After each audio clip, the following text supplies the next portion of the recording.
শীতের পালং শাকের ঘন্ট খাওয়ার মজাটাই কিন্তু আলাদা। এর জন্য প্রথমেই কড়াইতে সাদা তেল গরম করে নিয়ে বেশ কয়েকটা বড়ি ভেজে নিতে হবে। এখানে বিউলির ডালের কেনা বড়ি আমি ব্যবহার করছি, আপনারা চাইলে যে কোনো বড়ি ব্যবহার করতে পারেন।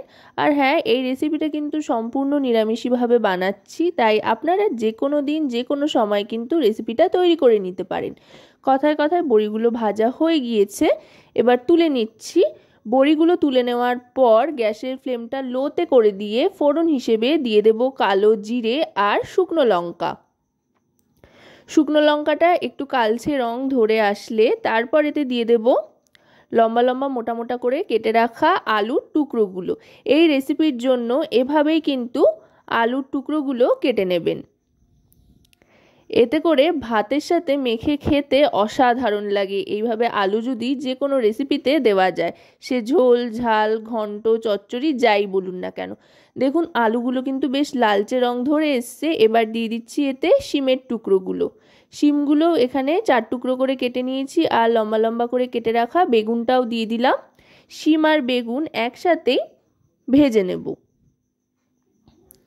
এগুলো ভাজতে ভাজতে এবার একে একে এর মধ্যে গুঁড়ো মশলা দিয়ে দেব। সাধারণত এই ধরনের রেসিপিতে কিন্তু খুব একটা বেশি মশলাপাতির ব্যবহার হয় না। কম মশলায় সুস্বাদু খাবার বলতে যা বোঝায় তাই কিন্তু হচ্ছে এই পালং শাকের রেসিপি বা ঘন্ট যাই বলুন না কেন।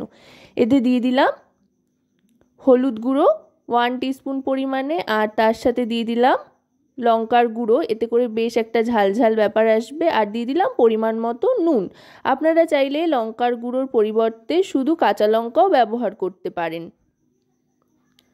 এবার ভালো করে মিশিয়ে নিচ্ছি সবটা, এতে করে সবজিগুলো ভাজা ভাজা হয়ে যাবে।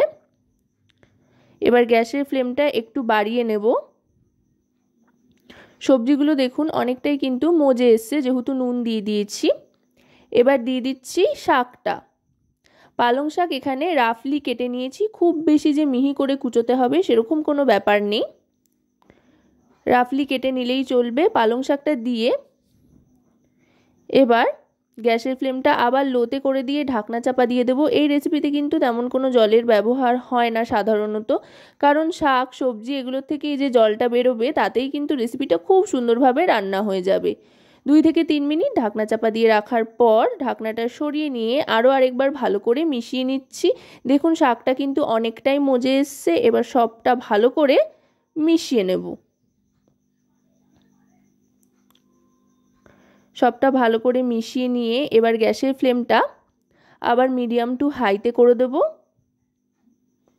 দেখুন দেখতে কতটা সুন্দর হয়েছে। আশা করব রেসিপিটি আপনাদের ভালো লাগবে। ভালো লাগলে অবশ্যই রান্নাবাটি চ্যানেলটিকে সাবস্ক্রাইব করে লাইক, শেয়ার, কমেন্টের মাধ্যমে আমাদের পাশে থাকবেন, আর পাশে থাকা বেল আইকনটি অন করে দেবেন সবার আগে সমস্ত রকম নতুন রান্নার নোটিফিকেশান পাওয়ার জন্য। কারণ আপনাদের জন্য, আপনাদের নিয়েই কিন্তু আমাদের চ্যানেল রান্নাবাটি।